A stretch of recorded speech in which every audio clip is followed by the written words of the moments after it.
Real Talk with Tamara. On today's show, I have Michael Price here.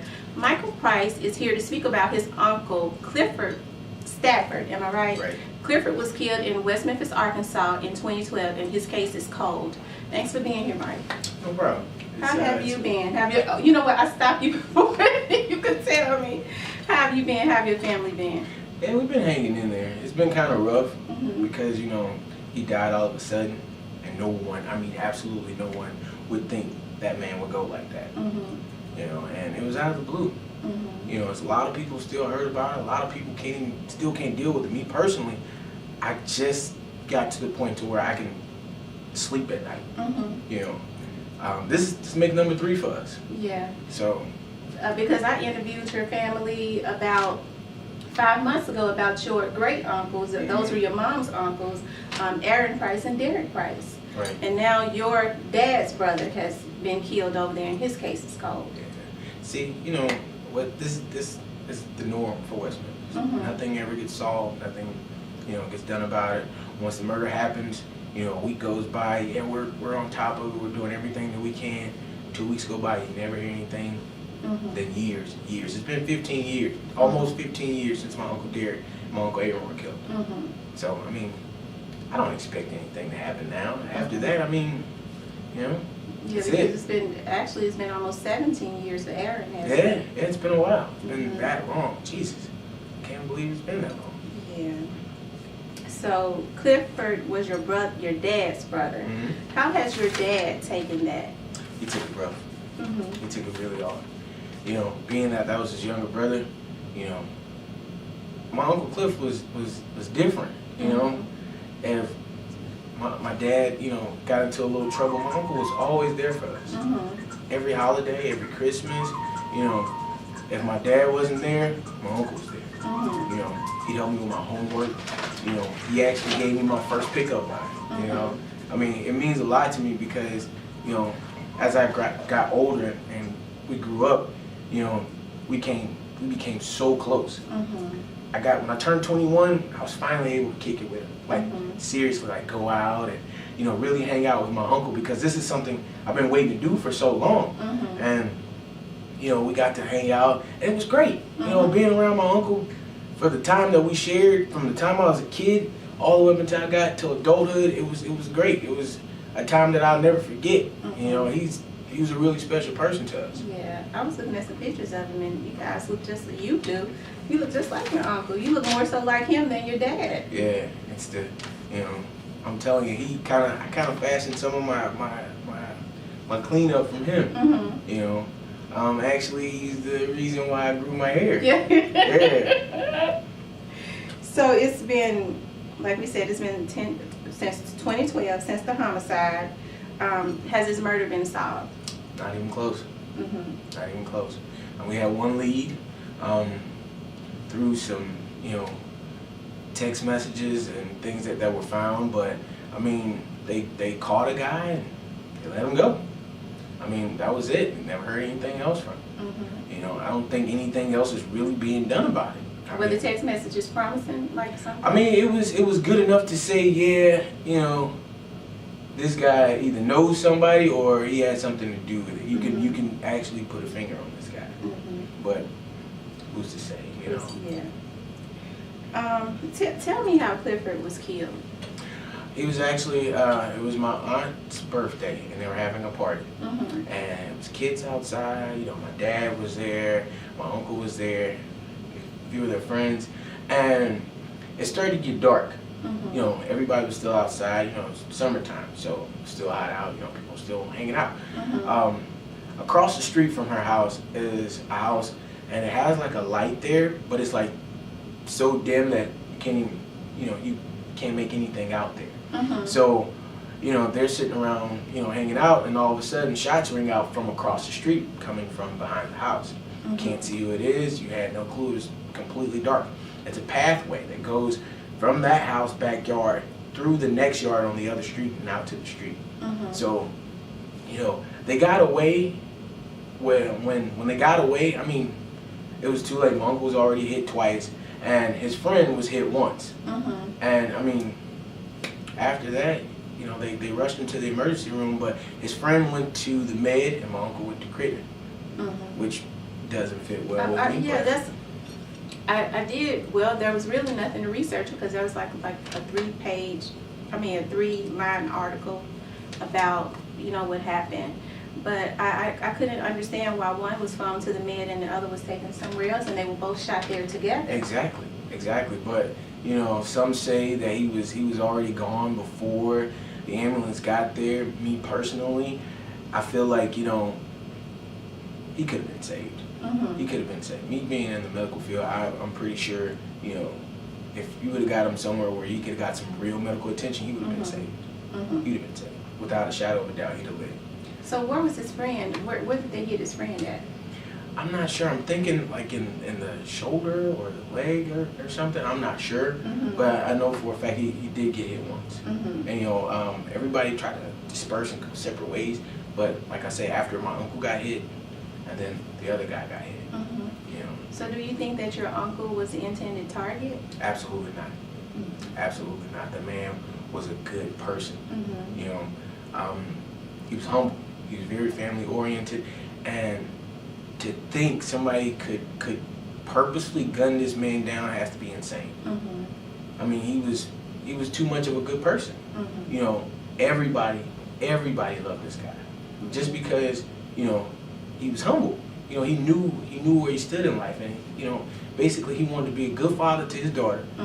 And well, that didn't even get a chance because, you know, she was only here a couple months before he was killed. Wow. He just got her back, and that's sad to think. I hear her saying, you know, well, I didn't even get to spend that much time with my dad, and it's heartbreaking that, you know, now it's another child out here without a father, just out of the blue. I mean, he fought tooth and nail to try to get this baby. Wow. So he had custody of her? He got custody of her, and like I said, it was just, it's sad. It's extremely sad, you know. Now we pick up the slack because that was my uncle. You know, whatever she needs, whatever she wants, if she needs it, I got her. You know, because he was there for me. He was there for me and my brothers when we needed him. Every time. It wasn't a second that goes by. I mean, when we were kids, you know, our kids get into fights, get into trouble and things like that. You know, between him and my dad, we had all the confidence in the world.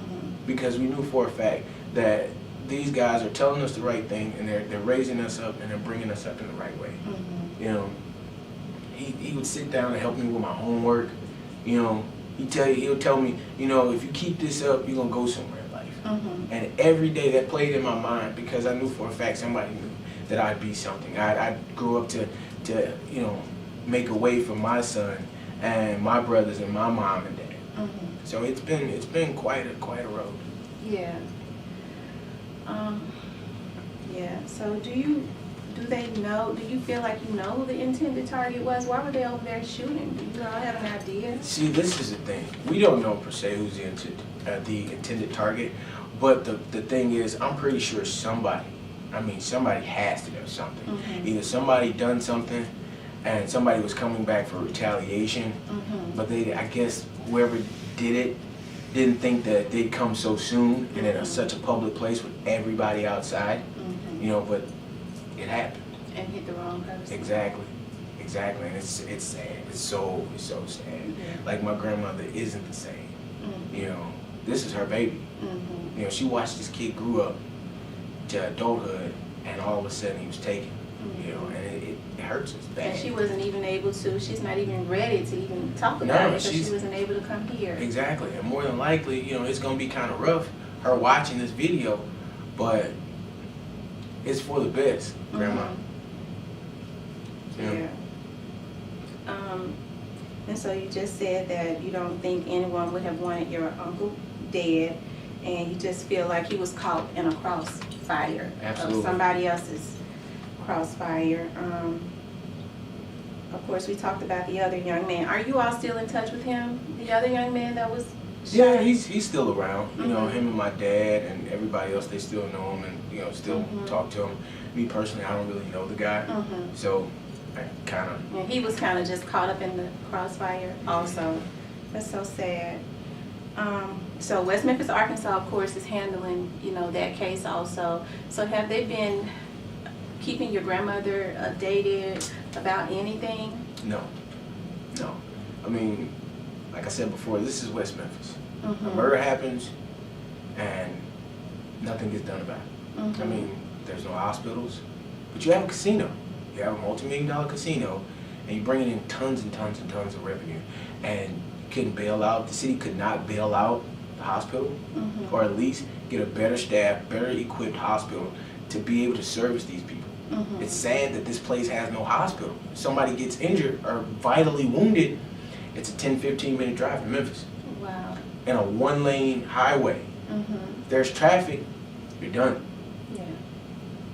You know? Yeah. Are a lot of people airlifted to Memphis? Only if they're in critical. And only if they have insurance and if they can afford the bill. Because 9 times out of 10, if these people don't have insurance and they don't feel like, they can afford this, they're not going to airlift them. Mm-hmm. They're not going to airlift them. They're going to get them to the nearest place. They're going to try to keep them stable as much as possible on the way to the med. But until then, they get to the bridge and they could be gone before they even get to the bridge. Mm-hmm. It's just that big of a deal. Mm-hmm. I don't understand why this small city with this giant casino that y'all constantly building onto, adding new things, adding new machines, adding new equipment, Generating tons of revenue. tons of it. You taxing them by the dollar, Mm-hmm. and you can't afford to bail out the hospital. Mm-hmm. It's sad. It's horrible. It's horrible. I left West Memphis with the hope that all of my classmates and everybody that I grew up with would have the same mentality, because we know for a fact that this place is slowly going downhill. Mm-hmm. I mean, the economy there, the jobs are horrible. Not to knock anybody for what they do, but it's nothing there. There's no opportunity. People get excited about getting a job at McDonald's or Burger King because they know for a fact it's some kind of money coming in. Mm-hmm. And if you take the jobs away from the people, you take the money away from the people, you're causing them to starve. Yeah. And when you cause a person to starve, the thing that they do is they go find food, the best way that they can to feed their families. Right. When that happens, that's where all the robbing, that's where all the killing comes in. Mm-hmm. And I mean, now they take away the hospital, so now it's bodies piling up on top of bodies. Mm-hmm. So it's quite a trip that nobody has come to terms with this, because they feel like it'll work itself out, but it doesn't. Mm-hmm. As long as you allow them to dictate what you can and what you can't do, what they can and what they can't provide for you, even though you're paying taxes for it, they don't care. There's free money that they're sitting on that you don't see ever again. Mm-hmm. The whole city, not to say the whole city, most of the people that are on low income housing and Section A and food stamps and this and that, they're keeping you trapped down because they know for a fact there's nothing there for you to be able to provide for your family. Mm-hmm. You can't, get a job making minimum wage and expect to have a place, to have food for your children, to have a place to sleep. I mean, it's rough. It's extremely hard. So what do you think the solution is? What would you say the solution is? The solution to that would be the people need to understand and realize what's really going on in West Memphis. Mm-hmm. What's really going on is, there's no opportunity. The opportunity is gone. The place is slowly declining. The jobs are horrible. Either you're going to work in one of 4 places. You're going to work at the casino, which 78% of West Memphis does, or you're going to work at one of the 3 factories that's out in the middle of nowhere. So if you can't afford a ride to get there, if you can't afford, to have minimum wage and be able to live comfortably, everybody's going to have struggles and hardships, but the place doesn't even give you room enough to breathe at all. At all. You slip one time and that's it. Mm-hmm. That's it. You have nothing left. Yeah. As a male black, how does it make you feel that so many young men are being gunned down because you've left West Memphis and you're in another place, and there are problems there? Yeah. How does it make you feel to see so many African American men being gunned down like they're nothing? It hurts, because in all actuality, the hardest job on the planet is being a young black man in America today. We're racially profiled, we're discriminated against, we're treated like crap everywhere we go. You know, as soon as they see you, they see the hair, they see the tattoos, they see your whole persona, and immediately put you in a category, either you're a thug or you're a lowlife, one of the two, and you're not ready to do anything with your life. And I mean, I come back to West Memphis and I consistently get pulled over, and I got, the last time I came home, this was Labor Day weekend, and I got pulled over 3 times by the exact same cop. 3 times within 20 minutes of each time. Were you going over the speed limit? No, I stopped at a stop sign for 4 seconds. He said, "Well, you are you lost?" You know, he was at that stop sign for quite a while, and I'm telling him, "Okay, so is that against the law? Show me where there's a problem with that." So he's like, "Well, you just look lost." I said, "No, I'm not lost." I said, "What moving violation did I commit?" There's no moving violations. Okay, cool. What equipment violations do I have? Do I have an out tail light, traffic signal light? I mean, tell me something. You got to give me probable cause of why you keep pulling me over. So he had no reason. He had no reason. And what to top it off was, he asked me, "So, are you related to any of those prices?" Oh, wow. Yeah. So, and I had to ask him. Well, so he remembered your 2 uncles that they all do. They all do. As soon as they hear the name, it's like a big issue. But, you know, I hope this isn't going to bring any problems to my family. But it's a place that, you know, you don't really get no love there, like none at all. You know, as soon as they see you, you know, they immediately profile you. You know, I feel like I shouldn't have to change my appearance to fit what you feel like is acceptable in society today. Absolutely. You know, I feel like I should be able to grow my hair and feel comfortable and can walk in a place and still with the same integrity and intelligence of a young black man to get the job. So I feel like I should be treated that way. You know, it's just it's too much. Okay. Do we need to take a break? Okay. I'm gonna stop you right there because we need to take a break, and we'll be right back.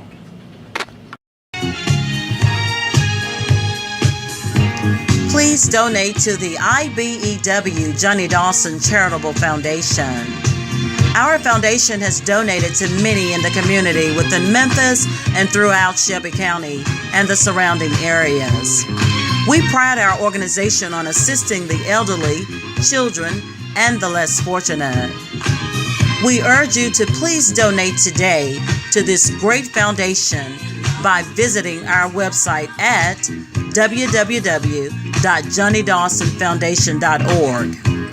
Click Donate to Give, or mail your donations to IBEW Johnny Dawson Charitable Foundation, 4000 Clearpool Circle, Memphis, Tennessee 38118. All donations are tax deductible.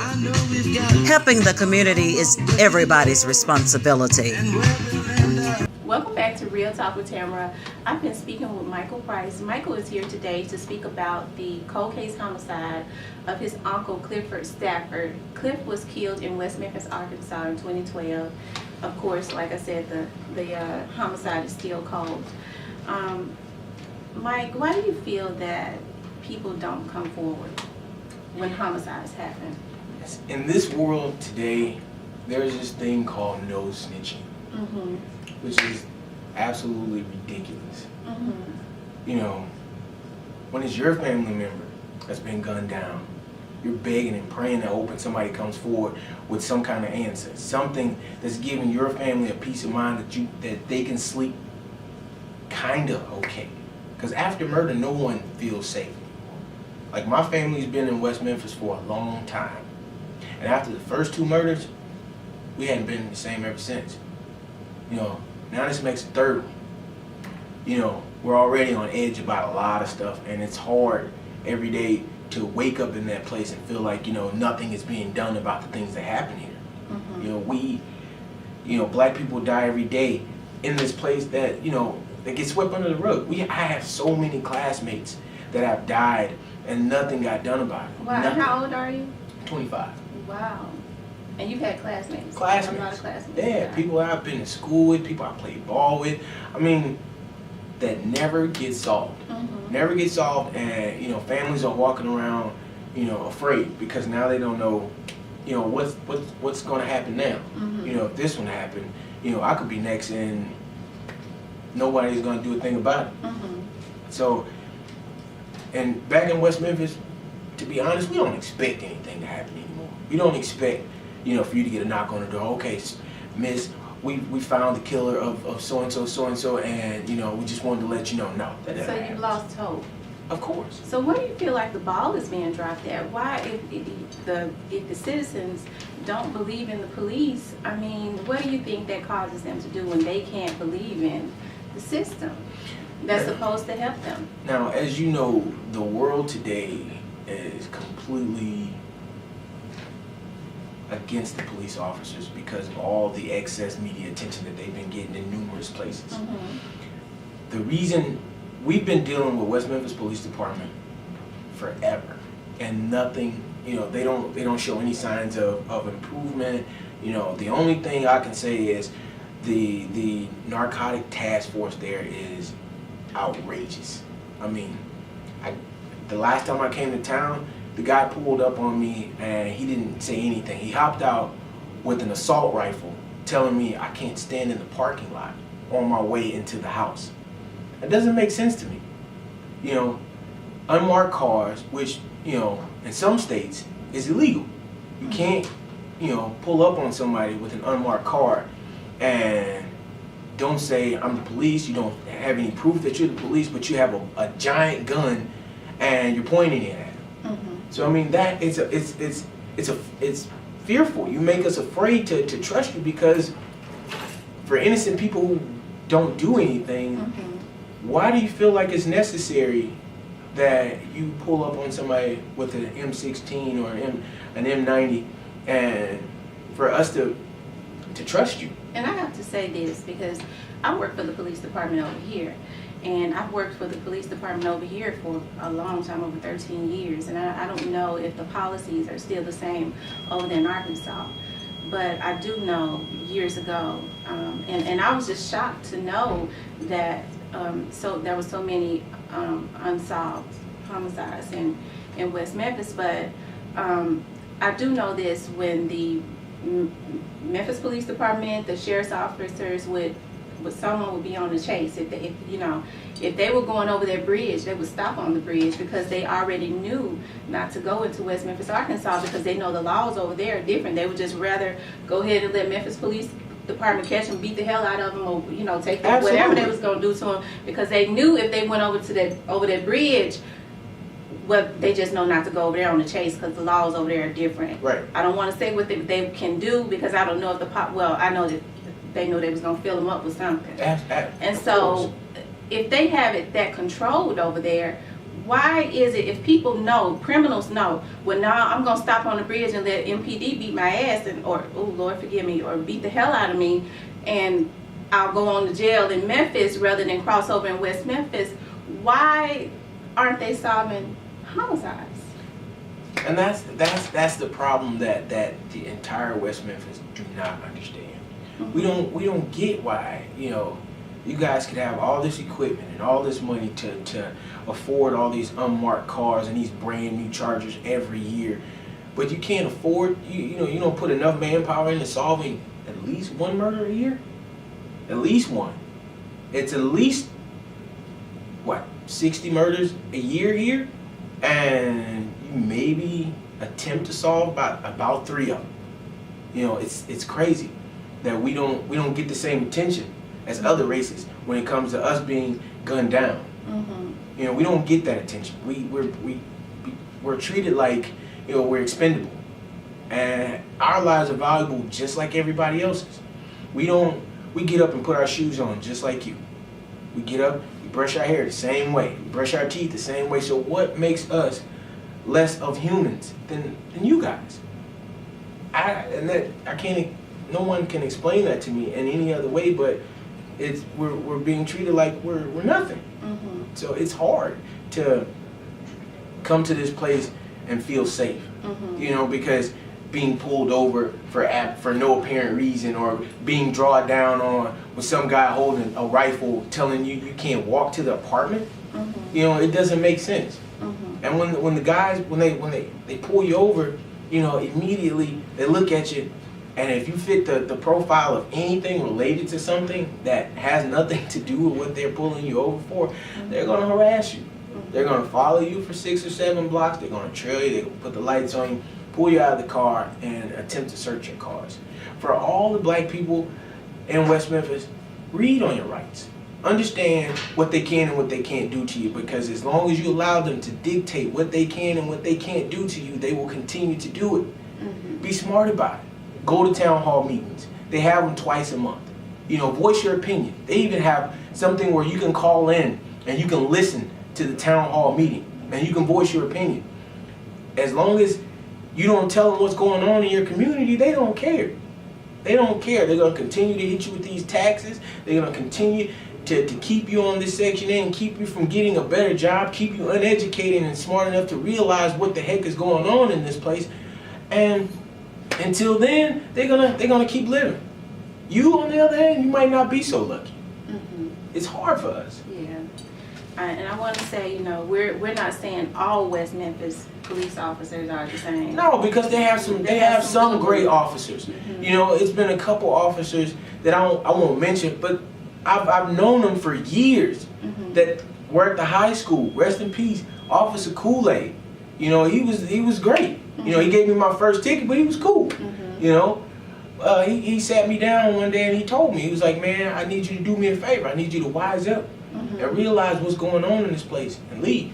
Yeah. You know, get a better education, become something. And that's what I tell people all the time too. You know, you need to know your rights. Just like, you know, Memphis police officers and deputy sheriffs aren't bad. You know, because there are a lot of good ones. Because I have aunts that are police officers. I have friends that are really good. You know, and I think that it's just that few in that batch that makes so many other ones look bad, because they get into they become police officers for the wrong reason. You know, you're supposed to help and serve the community instead of putting more fear in them. You're supposed to help them to be unfearful.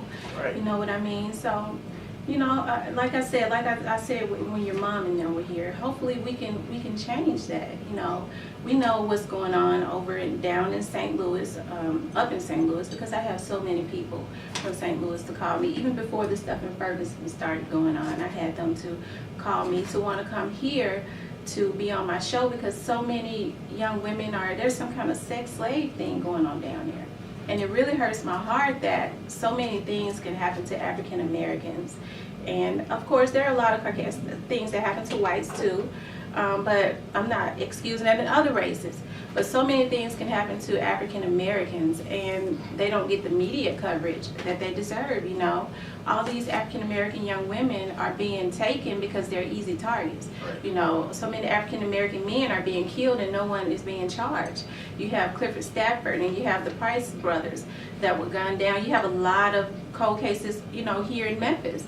And I know that every, you know, cold case can't be solved, but we wish they could, you know, if they were worked right.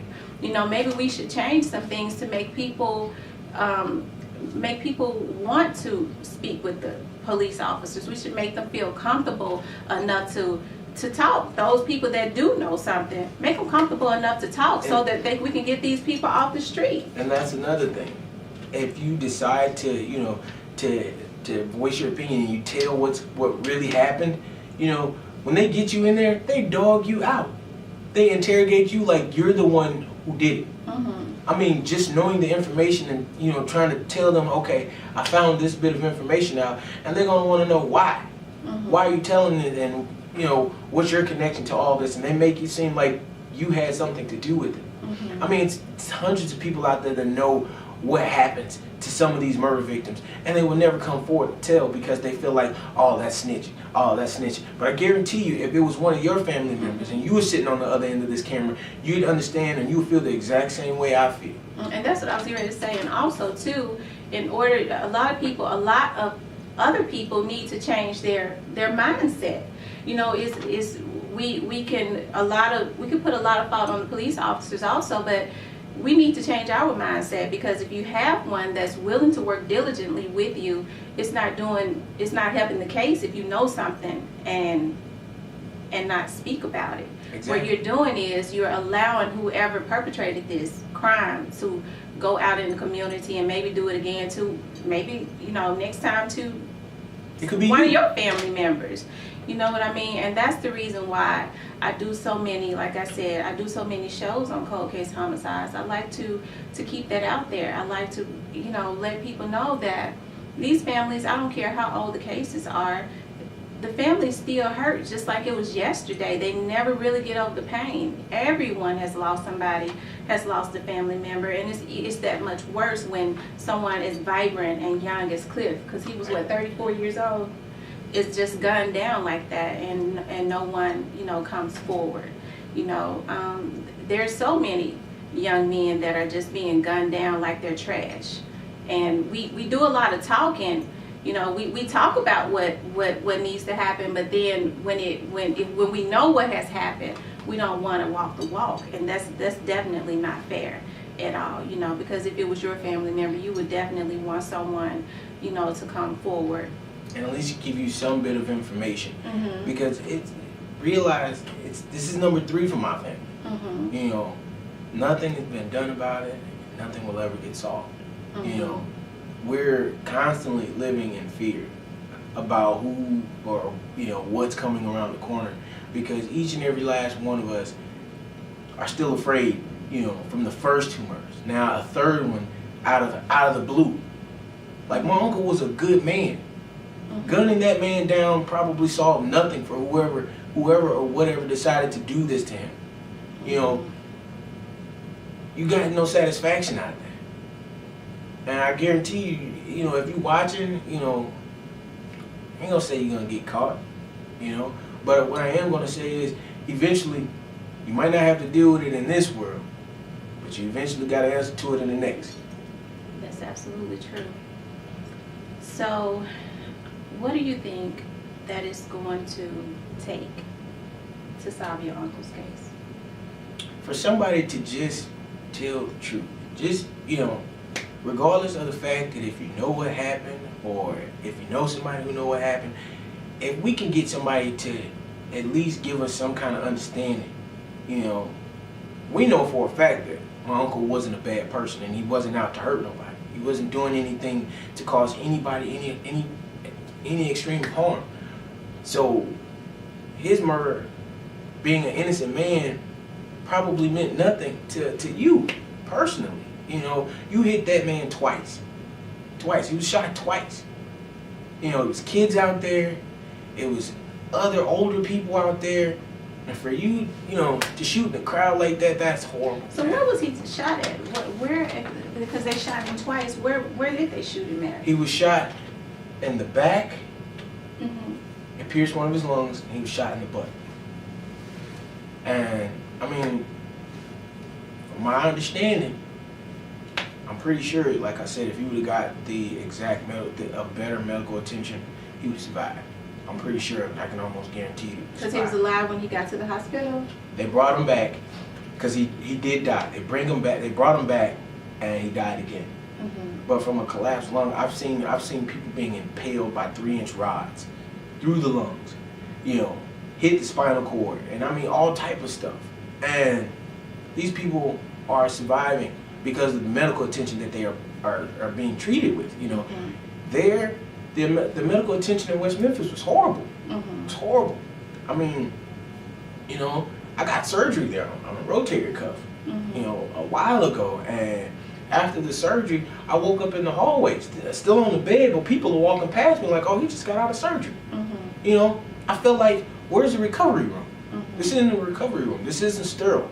You know, if somebody would have touched me, or, you know, while I'm still out like that, Mm-hmm. with open wounds and things coming in and out of me, I could have been sick. Right. I could have developed a staph infection, a MRSA. Yeah. You know, anything could have happened. You know, and then I'd be done. Mm-hmm. But then there's no answer for the reason, you know, why you didn't put me in a recovery room. Why am I out in this contaminated area with all these free-ranging people who just come from outside? Mm-hmm. It doesn't make sense to me. So what would you like to see happen in West Memphis, Arkansas as a whole? Because we always want to see things evolve into something better. What do you want to see happen as a young African American man? I want to see this place become better. we live in a very small place. West Memphis is really small. So of course there's gonna be a lot of issues because it's just that small. But I want you to realize, look at the situation. The casino is making money, there's no hospitals, there's no jobs. It's a slowly declining place. Realize what's really going on and do better. Become better people. Because, now from what we look at it, West Memphis is #1 on the worst places to live in Arkansas. You can Google that. Wow. And it's hard to tell people, yeah, I'm from West Memphis, Arkansas. And, it was like, oh, I've been through there. I was like, did you like it? They tell you no. Mm-hmm. It's like, I'm just passing through. Nobody comes to West Memphis to visit, really, because of all the problems that go on here. Mm-hmm. It's too much. And it's scary that I can come to West Memphis and bring my son, but I only want to stay a couple days because of fear. I'm ready to get out because I don't feel safe here anymore. You go to the store, you look around the corner before you even get to the car just to make sure nobody's out there looking for you. It's scary. It's very scary to know for a fact that you might have to carry your firearm to the grocery store to feed your family. It's hard for them. So what do the leaders there, what do they need to do to clean the streets up? What do you all think that they should do? I think they should stop treating us like we're nothing. All the wealthy people live on out past the golf courses and but you don't see any of that money being brought toward the inner city. No buildings, no homes are being reconstructed, no new grocery stores are being built. Nothing to support and stimulate the economy there. As long as no one's making any money but the casinos and everybody else lining their pockets from this money that's coming in, West Memphis is going to continue to go downhill. We're not supporting our economy and our people the way that we should be. Mm-hmm. Nobody's voicing their opinions. Nobody wants to stand up for us. But I guarantee you, the only time we get some media attention is somebody being gunned down, and it's only for a few seconds. It's only for a few seconds till it's swept under the rug, and then, you're just another name on a toe tag. Mm-hmm. That's it. And we also want to encourage the citizens over there also, to start looking and building their, own businesses. Exactly. Start building start your own businesses and start getting into, if that's possible. You know what I mean? We're so used to being the employees. Mm-hmm. Being the employee means you work for somebody else 8 hours a day, busting your butt to make sure that their work gets done. Mm-hmm. You don't realize that you have the same potential they do to become your own business manager. You can be your own boss and make your own money. You don't have to stimulate their pockets because they're shaving you off less than a third of the percentage that they're really making, and you're barely seeing a chip of the money, but you're doing all the legwork. You're hustling your butt every day to get there on time, to cook this and to move this and to clean this, and then you're back to square one. You go home and you do it all over again the next day, but you never see any progression. You never see the fact, everybody nowadays you wait on tax season to come around so you can feel like, oh, okay, I got enough money because of the income taxes. That shouldn't even be the case. For us, we all got the same potential to become something better. We all can go to school and be better people. You get a higher education, and I'm telling you, please, for you kids, my younger brothers, finish school. Go to school and become something. Don't sit there and quit school and expect to get a minimum wage paying job and you expect to live off of that. You can't survive off of that. There's no way you're going to be able to. You have a kid, you can't buy Pampers. You do, or you get put on child support. They take half of your check and then you live on what? You got to go live with your mom. You got to go live with your grandma or a cousin because you can't afford to live on your own because you're being brutally beaten by this employee to where you're not really surviving. You're barely staying above water, barely. And that's what's causing a lot of robberies and stuff that's going on because people can't survive off the money that they're making there. Mm-hmm. The economy is steadily decreasing and we're steadily just passing away. Mm-hmm. So, what would you like people to know about your Uncle Cliff that was gunned down in West Memphis in 2012? Well, my Uncle Cliff was a good person. He was a great man. He taught me so much from the time that I was a kid all the way up until the time I grew up. You know, being the fact that he was killed so all of a sudden, you know, it hurts us. You know, I still hear his voice. You know, I even still have his number saved in my phone. And you know how many times that number pops up because my grandmother has the phone now, and it frightens me. It scares the crap out of me because I forget that I still got his number saved in my phone. I mean, for him, I hope one day we do get justice. I hope one day we can say, you know, we can sleep easy because the guy who gunned down my uncle is away. And now we can feel safe. He never done anything to hurt anybody. You know, he was a family-oriented person. He loved his daughter. I mean, that's all he talked about. Kalia this, Kalia that. That was his pride and joy. And for the fact that you took that man away from his daughter forever. She's only a baby, but she understands that he's never coming home again. She'll never hear him say her name or kiss her or hug her like a father should. And how old is she? She is, I think she's 7, 7 or 8.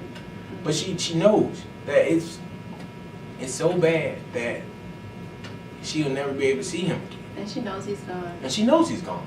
She knows he's gone. She looks at his pictures. You know, my grandmother cut a few of his dreads. I mean, she has something of him. You know, so I just want them to realize, you know, that baby was innocent.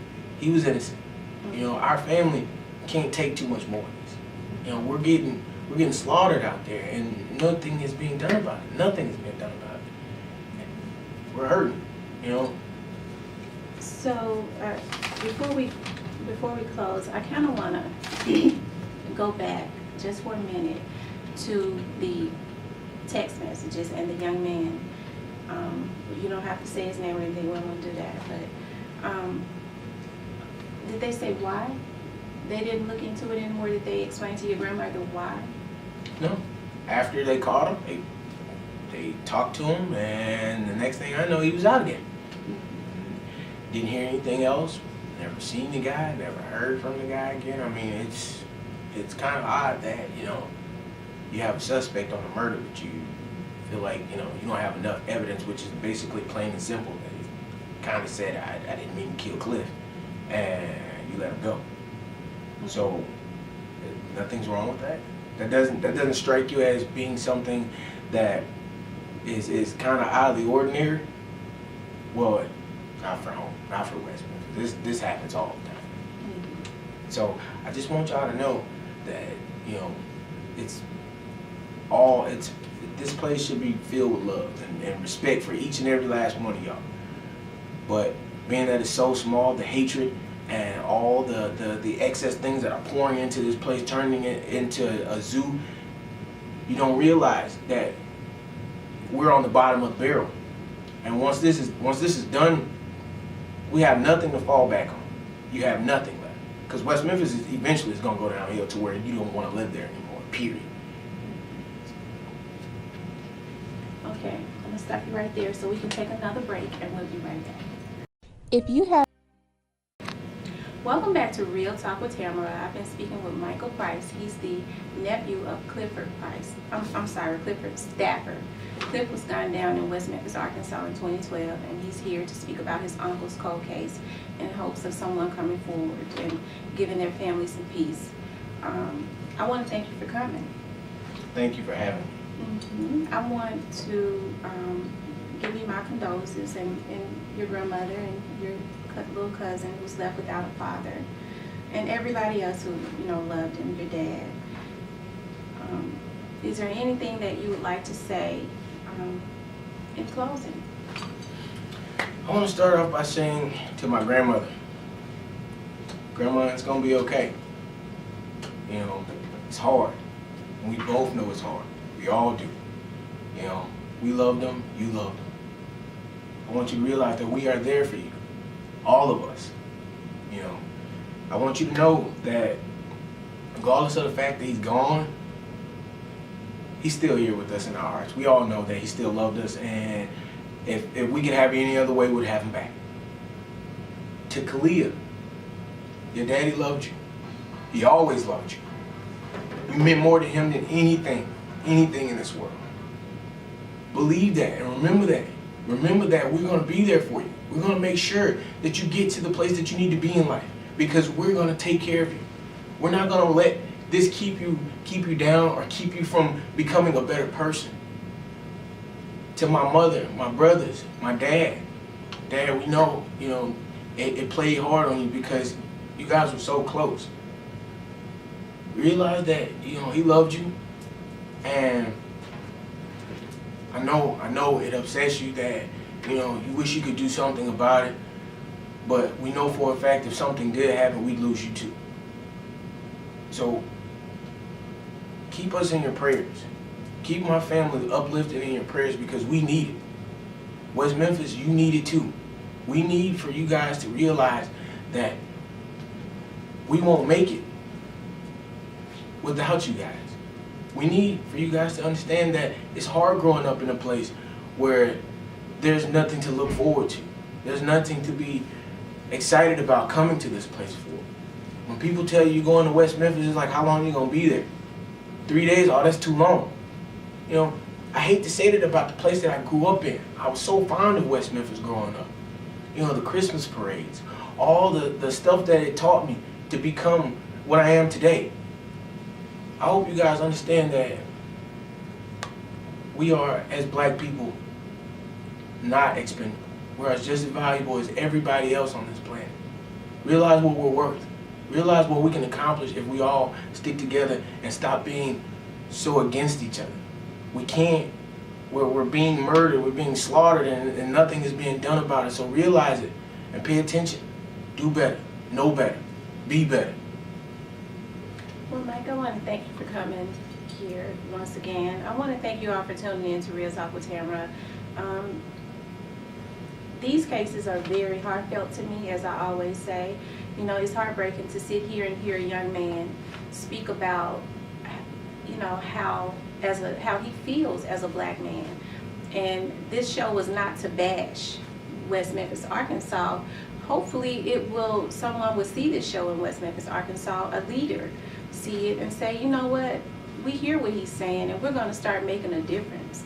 Because when someone is crying out saying, this is happening to my family, this has happened, and we don't feel safe and we want more to happen. We love our home, but we just wish that we were looked at as everybody else, because in my eyes, we're all one.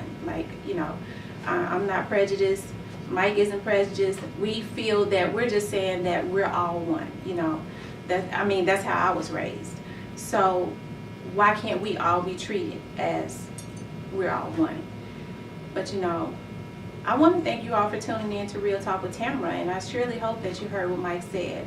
If anyone knows about the homicide of Clifford Stafford, please call the West Memphis, Arkansas Police Department. If someone knows something and you're not coming forward, you're just as wrong as the perpetrator of the crime. Because you have to think about how you would feel if it was your loved one. When someone is on here crying out, it always touches my heart, because it could easily, if you allow this person to stay on the street, it could easily be your family member or you next. You just never know. But anyways, as I said, once again, thanks for tuning in to Real Talk with Tamara. Until next time, God bless us all.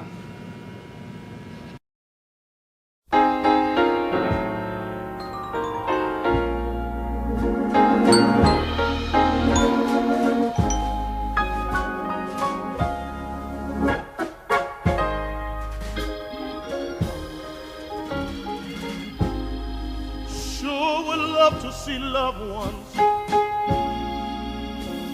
gone on before, shake hands with the elders, the 20 and the 4, in that holy righteous place. I'll see the master's face, oh Lord. I'd trade a lifetime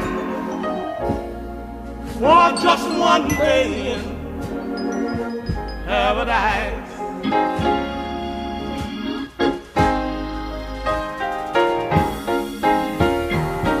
Sure would love to see Mother. She told me she'd meet me there, where there would be no more dark clouds every day bright and fair. I'll walk the streets of gold in the homeland of the soul. I trade a lifetime for just one day in paradise. Oh Lord.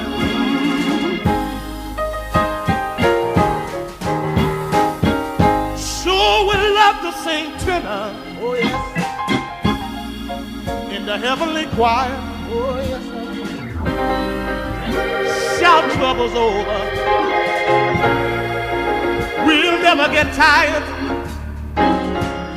I'll be praising God from this old golden trot. I trade a lifetime for just one day in paradise.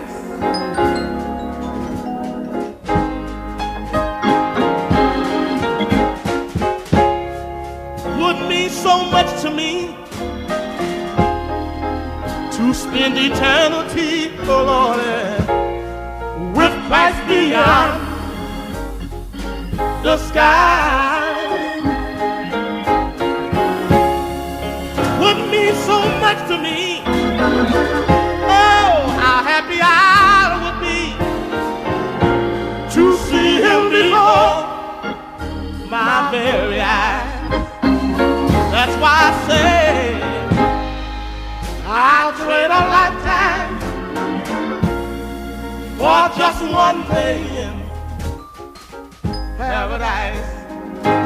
Oh, oh, oh, oh, yes I would. I'll trade a lifetime for just one day in paradise. I'd give all I own. Oh, yes I would. For just one day.